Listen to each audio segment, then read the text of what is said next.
Gravitasi politik masa depan. Istilah gravitasi mencuat di negeri ini. Namun penggunaannya saat ini masih dalam konotasi negatif, yakni apa yang menjadi daya tarik seseorang, si oknum pejabat yang terseret dalam kasus korupsi. Dengan kata lain, apa yang menggodanya sehingga dia sampai jatuh dalam perilaku yang korup.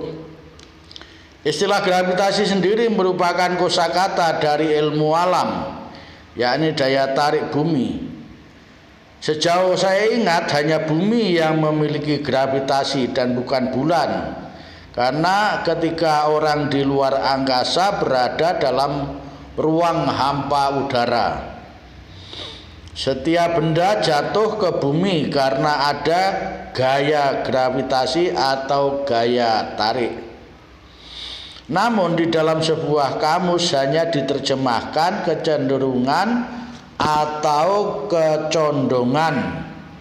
Sesungguhnya mereka yang jatuh dalam perilaku korup itu memiliki kecondongan satu saja, yakni uang.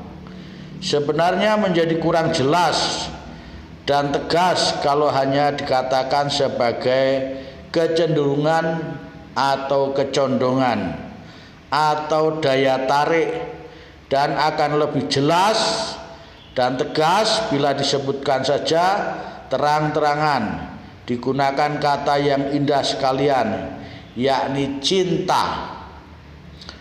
Maka selengkapnya menjadi cinta akan uang mengakibatkan orang berperilaku korup. Dalam kitab suci jelas-jelas ada peringatan bahwa akar segala kejahatan adalah cinta uang. 1 Timotius bab 6 ayat 20. Paulus dan penulis surat Ibrani juga memperingatkan dan memberikan syarat-syarat untuk seseorang pelayan jemaat atau umat, agar janganlah seseorang yang menjadi hamba uang. Memang seorang pejabat tidak berurusan dengan jemaat, namun pada hakikatnya sama-sama pelayan, penatua untuk umat dan pejabat untuk masyarakat. Jadi gravitasi itu pada dasarnya tertuju pada satu, yaitu uang. Hanya dalam soal masalahnya dan penggunaannya bisa beraneka jenis.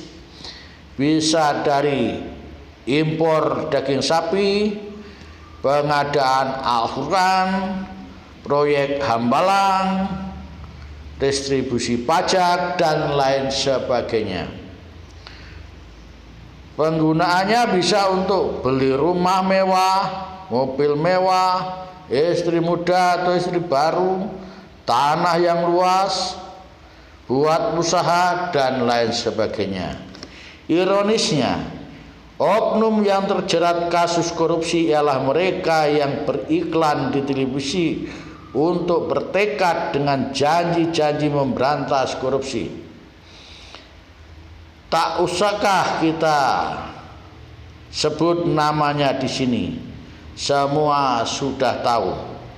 Tampaknya rakyat pun terbuai dengan janji-janji yang menjejalinya tanpa sadar telah menteror ulu hatinya. Buktinya, partai yang bersangkutan mampu meraih suara dengan presentasi yang signifikan sehingga mengalahkan partai lain apapun. Kini rakyat mulai muak dijejali dengan janji-janji dan masih cerdas mengamati manakah yang mampu memberikan bukti. Fenomena menangnya pasangan Jokowi Ahok pada pemilihan gubernur daerah DKI merupakan sinyal positif keberpihakan dan kerinduan hati terdalam rakyat pada sosok sederhana, jujur, pelayan yang rendah hati, kerja keras, dan merakyat. Itulah yang pernah terjadi. Inilah yang akan menjadi impian Indonesia baru, Indonesia masa depan yang menjadi daya tarik terkuat bagi rakyat. Joko Widodo sendiri pada saat pelantikannya menyatakan bahwa pemerintah itu artinya melayani. Pelayan yang mengabdi umat dan rakyat adalah mengabdi Tuhan. Itu sebanding dengan sabda Yesus, "Aku berkata kepadamu, sesungguhnya segala sesuatu yang kamu lakukan untuk salah seorang dari saudaraku yang paling hina ini, kamu melakukannya untuk aku." Matius bab 25 ayat 40. Maka gravitasi bumi, jabatan politik yang hanya ditujukan pada kepentingan diri sendiri, harus diubah arahnya menjadi gravitasi langit, yaitu untuk memuliakan Tuhan dan sesama, terlebih mereka yang masih dalam keadaan hina, lemah, menderita, cacat, bodoh, terpinggirkan, baik secara ekonomi, sosial, keamanan maupun politik. Rakyat dalam kenyataan konkret de facto di negara manapun dalam posisi yang lemah karena berada pada pihak yang diperintah oleh pemerintah. Namun secara hukum de jure sesungguhnya rakyat dalam posisi yang kuat dan berkuasa dalam pemerintahan demokrasi. Pemerintahan dari rakyat, oleh rakyat, dan untuk rakyat. Melalui pemilihan umum, rakyat dapat memilih mereka yang layak dipercaya dan menjatuhkan mereka yang semena-mena. Maka kita jangan tidak memilih dan jangan salah pilih. Secara hukum dan praktek kekuasaan, ada 3 lembaga tinggi negara, yakni eksekutif, aparat hukum, yudikatif, dan legislatif, wakil-wakil rakyat. Kepada 3 lembaga ini rakyat sanggup berharap agar mereka dapat melaksanakan tugas sesuai dengan bidang wilayah kompetensinya masing-masing.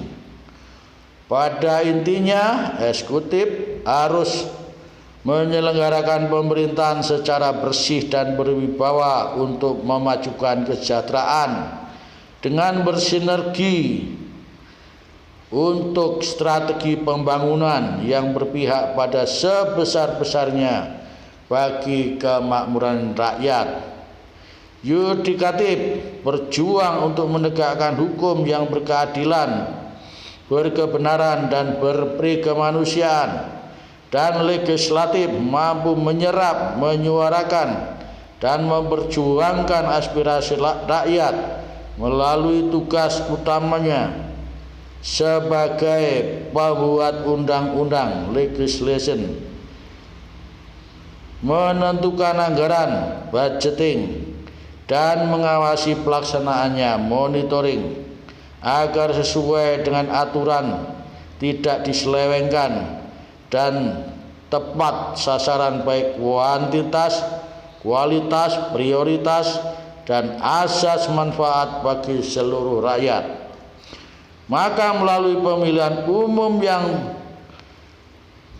kita laksanakan, kita memilih secara akal sehat, common sense, yaitu dengan seia sekata, sehati sepikir dengan rakyat.